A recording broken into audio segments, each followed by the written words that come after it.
Hello friends, this is Adarsh and welcome to my channel Study Buddy with entertainment. तो आज का topic हमारा ये ट्रांजिस्टर की बायसिंग कैसे करते हैं इसके ऊपर है। तो हम लोग ट्रांजिस्टर की बायसिंग क्यों करते हैं, अगर टू द पॉइंट बात करें कि क्यों करते हैं, तो हमको ट्रांजिस्टर से वर्क लेना है, इसलिए हम लोग ट्रांजिस्टर की बायसिंग करते हैं। लेकिन उसके पीछे एक लॉजिकल रीज़न की अगर हम बात करें क्यों करते हैं, क्योंकि उसके जंक्शन पर एक पोटेंशियल बैरियर बन जाता है। पोटेंशियल बैरियर बन जाता है, ठीक है, पोटेंशियल बैरियर बन जाता है। इसी पोटेंशियल बैरियर के अपोजिट वर्क करने के लिए हम लोग इसकी जंक्शन की बायसिंग कर पीएन डायोड की हम लोग बायसिंग कर देते हैं। इसी डायोड के अपोजिट हम लोग को वर्क करने के लिए हम लोग क्या करते हैं, इसकी बायसिंग कर देते हैं। और हम ये भी जानते हैं कि 0 वोल्ट पर जंक्शन से कोई भी करंट फ्लो नहीं होती है। 0 वोल्ट पर करंट नहीं फ्लो होती है और नहीं फ्लो होती है, ठीक है। ठीक इसी प्रकार ट्रांजिस्टर में भी यही व्यवस्था होती है, क्योंकि ट्रांजिस्टर में भी 2 पीएन जंक्शन होते हैं।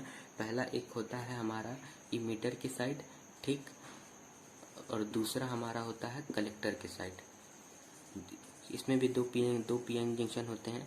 इमीटर के साइड बनने वाले जंक्शन को हम लोग बोलते हैं इमीटर जंक्शन, और कलेक्टर के साइड बनने वाले जंक्शन को हम लोग बोलते हैं कलेक्टर जंक्शन। इन्हीं दोनों जंक्शन पर एक यहाँ पर भी पोटेंशियल बैरियर क्रिएट हो जाता है। इसी पोटेंशियल बैरियर को समाप्त करने के लिए हम लोग क्या करते हैं, ट्रांजिस्टर की बायसिंग करते हैं। और ये जैसा कि हम जानते हैं कि जब तक हम किसी भी सोर्स नहीं प्रोवाइड कराएंगे वह उससे करंट नहीं फ्लो होती है, ठीक। यही कारण है कि हम लोग इसकी ट्रांजिस्टर की बायसिंग करते हैं, ठीक है। अब बायसिंग करते हैं तो कितने बैटरी सोर्स की आवश्यकता पड़ेगी, क्योंकि इसमें देखिए 2 जंक्शन बन रहे हैं, तो वाजिब सी बात है कि 2 सोर्स की आवश्यकता पड़ेगी। वह सोर्स हमारा डीसी भी हो सकता है, एसी भी हो सकता है, ये डिपेंड हम लोग के ऊपर करता है, ठीक है। अब हम लोग बात करते हैं कि ट्रांजिस्टर की बायसिंग करते कैसे हैं।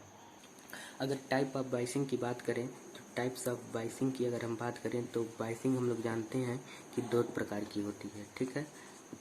अगर टाइप ऑफ बायसिंग की बात करें तो हम लोग जानते हैं कि बायसिंग हमारी 2 प्रकार की होती है। पहला हमारा होता है फॉरवर्ड बायस, ठीक है, और दूसरा हमारा होता है रिवर्स बायस, ठीक है। अगर हमको फॉरवर्ड बायस करना है तो पी टाइप मटेरियल को हम पॉजिटिव दे देते हैं और एन टाइप मटेरियल को हम नेगेटिव दे देते हैं, तो ये हमारा हो जाता है फॉरवर्ड बायस। और इसी का अपोजिट कर देते हैं, अगर हमको रिवर्स बायस करना है तो क्या कर देते हैं, पी टाइप को हम लोग नेगेटिव दे देते हैं और एन टाइप मटेरियल को हम लोग पॉजिटिव दे देते हैं, तो ये हो जाता है हमारा रिवर्स बायस। लेकिन हम लोग ट्रांजिस्टर में क्या करते हैं, ट्रांजिस्टर में भी हम लोग पॉजिटिव नेगेटिव कुछ इस तरह का व्यवस्था करते हैं, नहीं। अगर ट्रांजिस्टर की बायसिंग हमारे ऊपर निर्भर करती है, कैसे निर्भर करती है कि हमको ट्रांजिस्टर से वर्क कैसा लेना है, इस आधार पर हमको पता करना पड़ता है। अगर ट्रांजिस्टर को एज ए एम्पलीफायर अगर हम वर्क कर ले रहे हैं, ट्रांजिस्टर से अगर एज ए एम्पलीफायर अगर हम वर्क ले रहे हैं, तो ट्रांजिस्टर को अगर एज ए एम्पलीफायर हम बात करें, as a amplifier transistor as a amplifier work कर रहा हो, तो उस स्थिति में हम लोग क्या करेंगे कि इमीटर जंक्शन है तो उसको हम लोग फॉरवर्ड बायस में कर देंगे, ठीक है, और कलेक्टर जंक्शन को हम लोग क्या कर देंगे, रिवर्स बायस में कर देंगे। क्यों कर देंगे, क्योंकि हमको ट्रांजिस्टर को एज ए एम्पलीफायर वर्क लेना है, इसलिए हम लोग यह व्यवस्था कर देते हैं, ठीक है। ये हमारा पीएनपी ट्रांजिस्टर हो गया, ठीक है। ये हम जानते हैं, ये वाला पोर्शन हमारा इमीटर कहलाता है, ये वाला पोर्शन हमारा बेस कहलाता है, और ये वाला हमारा कलेक्टर कहलाता है। तो अभी हम बात कर रहे थे कि ट्रांजिस्टर को अगर एज एम्पलीफायर लेना है तो क्या करेंगे हम लोग कि इमीटर जंक्शन को हम लोग क्या कर देंगे कि emitter junction should be in forward bias, ठीक है, और collector junction should be in reverse bias, ठीक है। तो करते हैं, अगर हमको ये हमारा कलेक्टर है, ठीक है, तो फॉरवर्ड बायस के लिए क्या करना है, फॉरवर्ड बायस के लिए व्यवस्था क्या है, फॉरवर्ड बायस के लिए व्यवस्था यही है कि आप क्या करिए कि पी टाइप मटेरियल को पॉजिटिव दे दीजिए और एन टाइप मटेरियल को आप निगेटिव दे दीजिए, ठीक है। तो वही करते हैं हम लोग, ठीक है। ये हमारा पी टाइप मटेरियल है, तो इसको लाते हैं, ठीक है, इसको बैटरी से पहले प्लस दे देते हैं, प्लस माइनस प्लस, ये हो गया माइनस, ठीक है।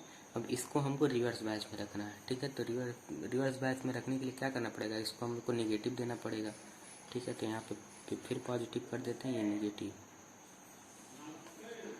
ठीक।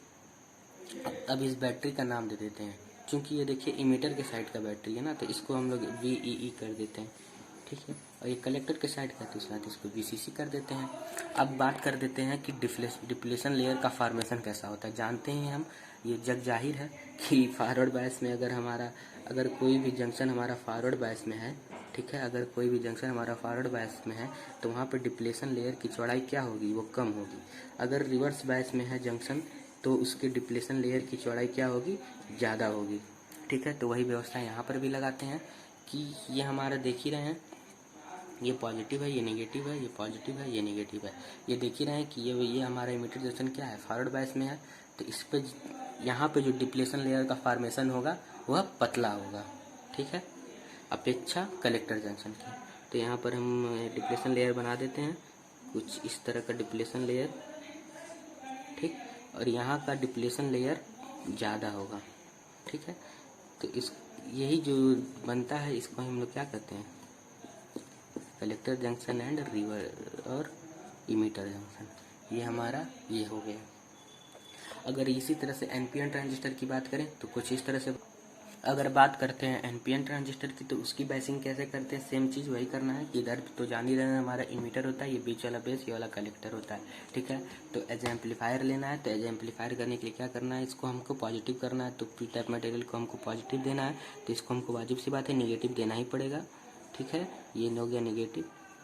अब इसको हमको रिवर्स बायस देना है। ठीक है, इसको हमको रिवर्स बायस देना है, तो इसका मतलब ये है कि हमको n टाइप मटेरियल को पॉजिटिव देना है। तो यहाँ पे फिर हमने नेगेटिव लगाया, ये पॉजिटिव लगाया, फिर इससे जोड़ दिया, ये नेगेटिव है, ये पॉजिटिव है, ये नेगेटिव है, ये पॉजिटिव है। ये वाला चीज़ हमारा कलेक्टर है, ये बीच वाला हमारा बेस है, ये चीज़ हमारी इमीटर है।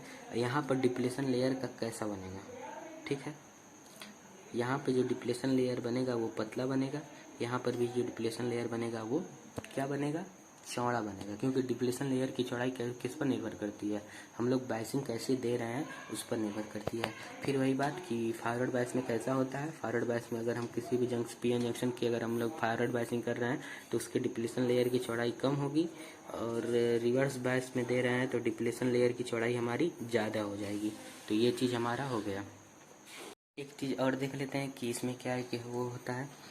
सबसे पहली बात तो ये कि अगर हम लोग इमीटर जंक्शन को हम लोग फॉरवर्ड बायस में रखे हैं, ठीक है, और कलेक्टर जंक्शन को हम लोग रिवर्स बायस में रखे हैं, तो हम लोगों को कम फॉरवर्ड बायस वोल्टेज की आवश्यकता होगी। कब होगी, जब हम लोग ट्रांजिस्टर एज एम्पलीफायर यूज कर रहे हैं उस स्थिति में।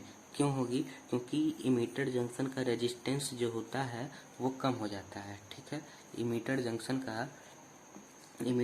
का जो रेजिस्टेंस होगा वो कम हो जाएगा। अब वाजिब सी बात है, किसी भी डिवाइस का अगर रेजिस्टेंस कम होगा तो वहाँ पर कम वोल्टेज देना पड़ेगा। और इसी तरह अगर कलेक्टर जंक्शन की बात करें तो कलेक्टर जंक्शन का जो रेजिस्टेंस होगा वो बढ़ जाएगा। क्यों बढ़ जाएगा, क्योंकि इसकी जो बायसिंग हम लोगों ने की है वो रिवर्स बायस में किया गया है। तो रिवर्स बायस में किया है तो इसकी जो क्या होगी, बायसिंग रिवर्स बायस में होने के कारण जो यहाँ का डिप्लेशन लेयर होगा वो चौड़ा हो जाएगा और रेजिस्टेंस बढ़ जाएगा। इसलिए हम लोगों को क्या करना पड़ेगा, ज़्यादा रिवर्स वोल्टेज अप्लाई करना पड़ेगा। तो ये चीज़ हम लोगों को एक नई बात पता चल गई। ठीक है, कि अब इमीटर जंक्शन का रेजिस्टेंस कम हो जाता है, इसलिए कम फॉरवर्ड बायस वोल्टेज की आवश्यकता होती है, और जबकि कलेक्टर जंक्शन का जो चौड़ाई होती है वो अधिक हो जाती है, इसलिए हम लोगों को क्या होना पड़ता है, ज़्यादा रिवर्स वोल्टेज की आवश्यकता पड़ती है। ठीक है, अब यहीं से हम लोगों को एक ट्रांजिस्टर का स्टैंडर्ड डिफिनेशन मिल जाएगा। क्या मिल जाएगा कि ट्रांजिस्टर दो पीएन जंक्शन होते हैं, ये दोनों जंक्शन डायोड की तरह से होते हैं जो बैक टू बैक कनेक्ट होते हैं। बैक टू बैक कनेक्ट होने का मतलब क्या है कि ये बैक टू बैक ही ना कनेक्ट है। अगर हम ऐसे देखें, ये पीएन जंक्शन डायोड क्या है, ये बैक टू बैक ही कनेक्ट है। ये पी होता है, ये एन होता है, ये एन होगा, ये भी पी होगा, ये बैक टू बैक ही कनेक्ट है। इसलिए हम लोग इसको क्या कर देते हैं कि ट्रांजिस्टर क्या होते हैं, ट्रांजिस्टर दो पीएन जंक्शन डायोड होते हैं जो बैक टू बैक कनेक्ट होते हैं। और एमीटर तथा बेस के बीच बनने वाले जंक्शन को एमीटर बेस डायोड या एमीटर डायोड कहते हैं, जबकि बेस और कलेक्टर के बीच बनने वाले जंक्शन को क्या कहते हैं हम लोग, कलेक्टर बेस डायोड या कलेक्टर डायोड कहते हैं। तो आज की वीडियो में सिर्फ इतना ही। नमस्कार।